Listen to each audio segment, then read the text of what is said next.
شان اصحاب رسول صلی اللہ علیہ وسلم اور چھوٹے سے چھوٹے اصحابی کا شان۔ نحمدہ و نصلی علی رسول الکریم وعلی آلہ و اصحابہ اجمعین، اما بعد۔ اعوذ باللہ السمیع العلیم من الشیطان الرجیم، بسم اللہ الرحمن الرحیم۔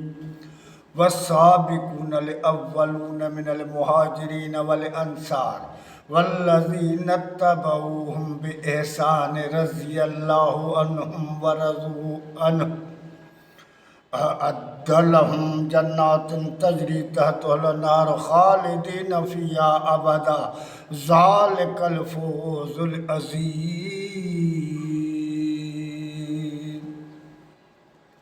آج میرے تقریر کا موضوع ہے میرے نبی کے صحابہ کا شان، کیونکہ سارے کے سارے ستاروں جیسے ہیں، لیکن جو ادنا میں ادنا صحابی ہے اس کا بھی شان کیا ہے۔ پہلے تو ان کا شان جن کے شان کے لیے اللہ کے رسول صلی اللہ علیہ وسلم کے زبان پر ہر وقت ان کی بات ہوتی تھی، ان صحابہ کرام کا شان جو میرے نبی کے بازو تھے، میرے نبی کے اوپر اپنی جان مال عزت قربان کرنے والے صحابہ تھے، ان صحابوں کا شان جس کا اللہ نے اس قرآن میں ذکر کیا ہے، والسابقون الاولین من المہاجرین والانصار۔ وہ صحابی جو پہلے ثابت قدم رہے، میرے نبی کے ساتھ ہجرت کر کے نکل گئے اور میرے نبی کا ساتھ دیا، اپنی جان اپنی مال اپنی عزت میرے نبی کے اوپر قربان کر دی۔ اللہ تعالیٰ ان کا شان پیش کرائے، السابقون الاولین، السابقون الاولون من المہاجرین والانصار والذین اتبعوہم بإحسان۔ ان کا تو شان پیش کیا ہی کیا ہے، لیکن اللہ تعالیٰ فرماتا ہے وہ مہاجر و انصار جو ثابت قدم رہنے والے پہلے ہیں، جو سبقت لے کر گئے ہیں، ان کا تو شان ہے جو، لیکن ان کے تابع داری کرنے والا، وہی کام کرنے والا، وہی میرے نبی سے محبت کرنے والا، میرے نبی کے پیغام کو اٹھانے والا، تابعی، لیکن قیامت تک جو بندے ہوں گے اگر ایسے قدم اٹھائیں گے تو اللہ ان سے راضی، وہ اللہ سے راضی، ان کے لیے جنت ہے جن کے نیچے نہریں بہہ رہی ہے اور وہ بڑی کامیابی میں کامیاب ہو گئے۔ یہ ہے میرے نبی کے ان صحابیوں کا شان۔ وہ کون سے صحابی ہے جن کا اتنا بڑا شان ہے اور ان کا شان کا چرچا کہاں سے ملے گا؟ پہلے تو کچھ حدیثیں میں پیش کر رہا ہوں کہ حضرت انس رضی اللہ تعالیٰ عنہ روایت کرتا ہے کہ میرا نبی اور آپ کے ساتھ ابو بکر، حضرت عمر، حضرت عثمان رضی اللہ تعالیٰ عنہ ساتھ تھے۔ آپ احد پہاڑ پر اوپر چڑھے، یہ صحیح بخاری کی حدیث ہے میرے دوست، تو احد ہلنے لگا تو اللہ کے رسول نے کیا فرمایا؟ اثبت احد فَإِنَّمَا عَلَيْكَ نَبِيٌّ وَصِدِّيقٌ وَشَهِيدَانِ۔ اے احد رک جا، تیرے اوپر تجھے پتہ ہے کون ہے، کون سی ہستی ہے۔ ایک تو اللہ کا محبوب ہے، دوسرا صدیق ہے اور دو شہید ہے۔ ایک صدیق ابو بکر ہے، دو شہید عمر و عثمان ہے، اس لیے رک جا۔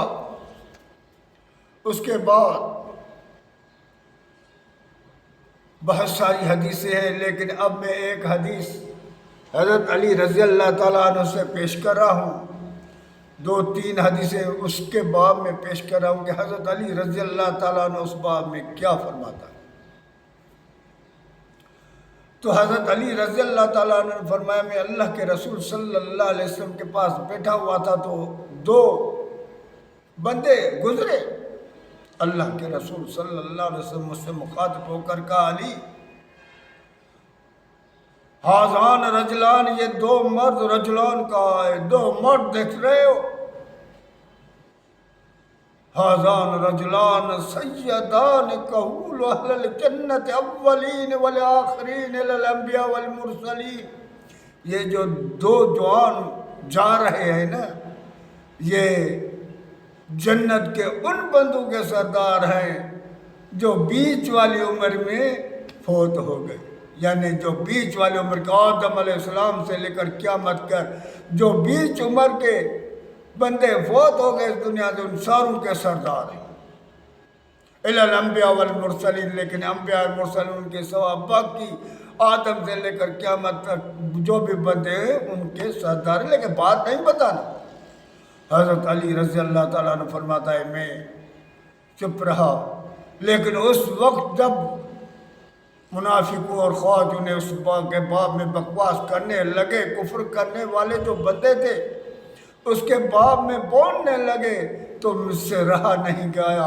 میں نے یہ حدیث پیش کی. اس کے بعد دوسری حدیث سے حضرت علی سے پوچھا گیا من افضل حاضل امت بعد نبینا. قربان جاؤں ہمیں بتائے تو صحیح کون سا بندہ وہ افضل ہے اس امت میں میرے نبی کے بعد. کیا آپ ہیں؟ حضرت علی نے فرمایا اللہ میں نہیں ہوں. ابا بکر افضل الناس بعد نبینا ثم عمر ثم عثمان انا رجل من المسلمین. اگر اس امت میں افضل ہے تو ابا بکر ہے اس کے بعد عمر ہے اس کے بعد عثمان ہے. میں تو ایک بندوں میں سے بندہ ہوں. اس کے بعد بہت ساری حدیثیں آئی ہیں کہ حضرت عبداللہ بن عمر رضی اللہ تعالیٰ عنہ فرماتا ہے ہم اللہ کے بعد اگر کسی کو سمجھتے تھے تو وہ ابا بکر تھے کیونکہ اللہ کے رسول صلی اللہ علیہ وسلم سے پوچھا گیا قربان جاؤں آپ سب سے زیادہ محبت کس سے کرتے ہیں؟ آپ نے فرمایا میں عائشہ سے. لوگوں نے کہا قربان جائیں ہمارا ماں باپ آپ پر قربان جائے. ہم مردوں میں پوچھتے ہیں. اللہ کے محبوب نے فرمایا ان کے باپ. آپ نے فرمایا پوری امت کے اوپر میرے احسانات ہیں. پوری امت نے جو میرے اوپر احسانات کیے میں نے چکا دیے. ایک بندہ ہے جس کا احسان میں چکا نہیں سکا وہ ہے تو ابا بکر. ایک دن اللہ کے رسول نے فرمایا روزے والا اس دروازے سے جائے گا دو چیزیں اللہ کے نام پر دینے والا اس دروازے سے جائے گا. ہر نیکی کرنے والے دروازوں سے جائے گے. حضرت ابا بکر نے کہا قربان جائیں آپ پر قربان جاؤں میری ہر چیز آپ پر قربان جائے. ایسا بھی آپ کا امتی ہوگا جو سارے دروازوں سے جائے گا. اللہ کے نبی نے فرمایا ہاں مجھے امید ہے کہ وہ ابو بکر ہی ہو.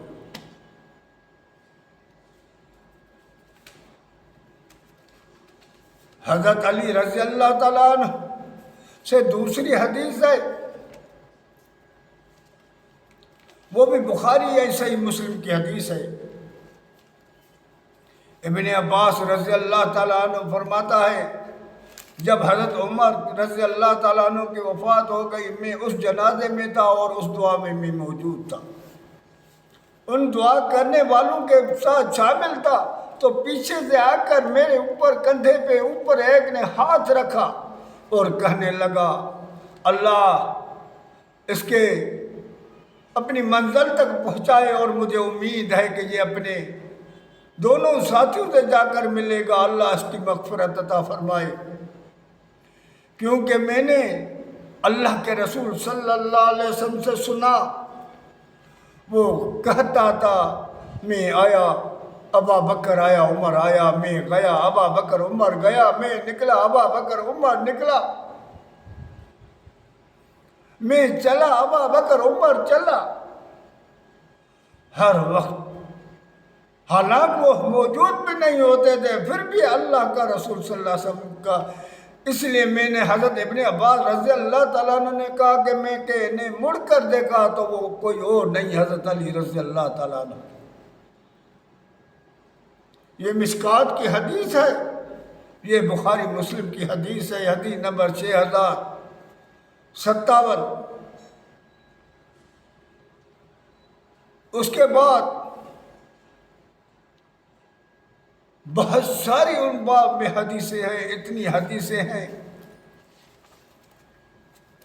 کہ جس کا کوئی اندازہ نہیں ہے. لیکن خود اہل تشیع کا کتاب، اس میں یہ نہج البلاغہ ہے، حضرت علی رضی اللہ تعالیٰ عنہ میں کیا فرماتا ہے. وَمِن کتاب اللہ علی علیہ السلام، یعنی الی معاویہ رضی اللہ تعالیٰ عنہ، یعنی خط حضرت علی رضی اللہ تعالیٰ عنہ کا حضرت معاویہ کے طرف، خط نمبر 6. اس میں کیا فرماتا ہے حضرت علی رضی اللہ تعالیٰ، اِنَّهُ بَايَنَ الْقَوْمَ الَّذِينَ، میری جو بیعت کی ہے اس قوم نے بیعت کی ہے، ان بندوں نے میرے بیعت کی ہے، مجھے یعنی چن لیا ہے امام، مجھے خلیفہ چن لیا ہے. کن نے؟ بایعوا ابا بکر و عمر و عثمان علی ما بایعوہم علیہ، ان بات پر میری بیعت کی ہے جن بات پر ابا بکر عمر عثمان کی بیعت کی گئی ہے. اب یہاں غور فکر کرو، یعنی اس بات پر، اس پیغام پر، میں اللہ کے پیغام پر، اللہ کے قانون پر، اللہ کے شریعت پر، محمد مصطفیٰ صلی اللہ علیہ وسلم کی سنت پر میری بیعت کی گئی ہے. کیونکہ ابا بکر کی بھی اس پر، حضرت عثمان کی، حضرت عمر کی اس پر رضی اللہ تعالیٰ عنہ، ان کی بیعت ان بات پر کی گئی تھی، تو میری بیعت بھی اس بات پر کی گئی ہے. ان یختار ولا لگاہ فلم یکن لشاہد ان یختار ولا الغائب. اب یہ اختیار نہیں ہے، چاہے وہ ظاہر ابھی موجود ہو ہمارے پاس، یا موجود نہیں ہو بعد میں ہو، یا یہاں نہیں ہو، یا پیچھے آنے والا ہو، یا غائب یعنی غائب ہو، یعنی یہاں نہیں ہو یا پیچھے آنے والا ہو. این یرد، کہ اس بات کو رد کرے. وَإِنَّمَا الشُّورَى لِلْمُهَاجِرِينَ وَالْأَنصَارِ، کیونکہ شورا صرف مہاجرین اور انصار کی ہوتی ہے. فَإِنَّ اجْتَمَعُوا عَلَى رَجُلٍ، اور جو اس پر اجماع کرتے ہیں سارے کے سارے مہاجرین اور انصار، اللہ تعالیٰ وہ بتا رہا ہے نا، وَالسَّابِقُونَ الْأَوَّلِينَ مِنَ الْمُهَاجِرِينَ وَالْأَنصَارِ، جس سے اللہ راضی، مہاجر انصار، یہ حضرت علی فرماتا ہے ان کی شورا ہوتی ہے جن پر وہ متفق ہو جائے. جس اللہ رجل، جس بھی بندے کے اوپر وہ متفق ہو جائے. وہ سموہ امامہ، اس کا نام منتخب کرے خلیفے یا امام کے لیے. کان ذالک للہ رضیہ، یہ اللہ کی رضا ہوتی ہے کیونکہ اس پر اللہ کا ہاتھ ہوتا ہے. ان کے ہاتھ پر ان کی جو ان نے بیعت کی کو اللہ کے طرف سے. فَإِنْ خَرَجَ مِنْ أَمْرِهِمْ، اب جو نکل جائے گا اس حکم سے، کیونکہ وہ اللہ کی رضا ہے، اللہ کا قانون ہے، وہ اللہ کے قانون کے تحت ہو گئے ہیں، جو ان سے نکل جائے گا، خارجن بتعان او بدع، یا اس پر تان کرے گا یا کوئی اس کے باب میں نئی بات کرے گا، ردوہ الی ما خرج منہ، پھر ان کو سارے کٹھے ہو کر واپس لے کر آؤ، اس بات پر اس سے بیعت کرواؤ،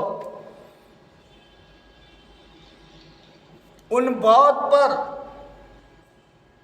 اللہ کے قانون پر، میرے نبی کے سنت کے پر، ان بندے کو واپس لے کر آؤ۔ دیکھو کتنا واضح ہے، یہ ان کا کتاب نہج البلاغہ ہے، صفحہ نمبر ہے 6056 اور خط نمبر 6۔ تو حضرت علی رضی اللہ تعالیٰ فرماتا ہے اس کو سارے اکٹھے ہو کر واپس آ جاؤ، فَإِنْ ابا، اگر وہ انکار کرے اور نہیں مانے، وہ ابوبکر، حضرت عمر، حضرت عثمان کی خلافت کو نہیں مانے یا میری خلافت کو نہیں مانے، انکار کرے، فَاقْتُلُوهُ، تو اسے قتل کرو، لڑو مارو اسے قتل کرو، عَلَىٰ اتَّبَاعِهِ غَيْرَ سَبِيلِ الْمُؤْمِنِينَ، کیونکہ اس نے مومنوں کے راستے کو چھوڑ دیا، ان نے مومنے کے راستوں کو چھوڑ کر دوسرا راستہ اپنا لیا ہے، اللہ کے قانون کو چھوڑ کر، میرے نبی کے سنت کو چھوڑ کر دوسرا قانون اس نے اپنایا ہے۔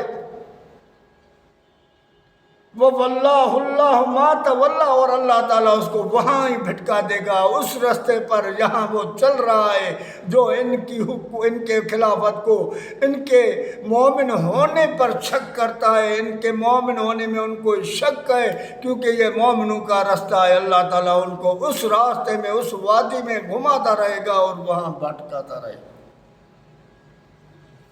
تو میرے بھائی دوستو، اس پر ہم غور فکر کریں، اور بہت سارے ایسے دلیل ہیں، لیکن اتنا وقت نہیں ہے، میں نے اس لیے چند، کیونکہ ایک بات ہی کافی ہوتی ہے سمجھانے کے لیے، یہ تو ان کا شان ہے جن کے لیے جنت کی بشارت ہے، یہ تو ان بندوں کا شان ہے جس کے لیے اللہ کے رسول نے فرمایا کہ جنت میں پہلا جانے والا ہوگا تو ابو بکر ہوگا، سب سے پہلے جنت میں ابو بکر جائے گا، تو یہ ان کا شان ہے۔ حضرت عمر کے لیے کہتا ہے، عمر تیرا تو وہ شان ہے جس راستے سے تو جاتا ہے تو شیطان بھی بھاگ جاتا ہے، لیکن آج میں تجھے ادنا صحابی کا بتاتا ہوں، یہ تو ان کا شان ہے، لیکن میرے نبی کے ادنا صحابی کا کیا شان ہے اور ان کو ماننے والوں کا کیا شان ہے۔ یہ صحیح بخاری کی حدیث ہے، حدیث نمبر 3594۔ اللہ کے رسول صلی اللہ علیہ وسلم نے فرمایا، یاتی علی الناس زمان یغزون، میرے امت کے اوپر ایسا ٹائم آئے گا، ایسا وقت آئے گا کہ وہ نکلیں گے جہاد کے لیے، اللہ کے راہ میں فی سبیل اللہ جہاد پر نکلیں گے، دشمنوں کو مارنے، دشمنوں سے لڑنے کے لیے نکلیں گے۔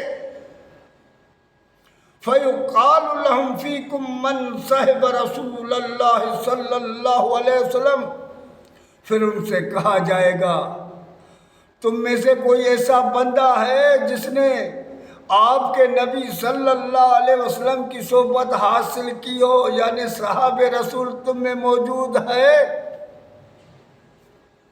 فَيَقُولَ نَعَمْ، وہ کہیں گے ہاں، فَيَقُولُونَ نَعَمْ، وہ کہیں گے ہاں، ہم میں ایک میرے نبی کا صحابی موجود ہے، فَيُفْتَحُ عَلَيْهِمْ، پھر اس کے وجہ سے ان کو فتح ہوگی، اور ایک اس بندے کے وجہ سے جو میرے نبی کا ساتھی ہے، ادنا میں ادنا ساتھی ہوگا، وہ بھی موجود ہوگا کہ اللہ تعالیٰ اس کے وجہ سے ان کو فتح دے دے گا۔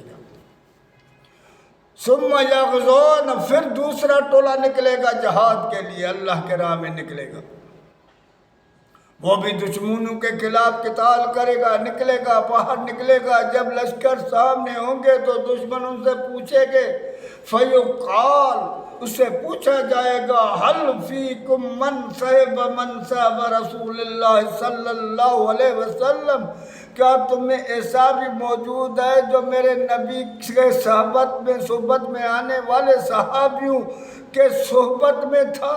یعنی تابع ایسا تم میں موجود ہے؟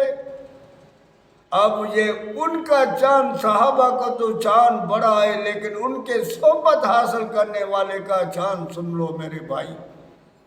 کیا تم میں ایسا بندہ موجود ہے جو میرے نبی کے صحابیوں کے صحبت میں رہنے والا تھا؟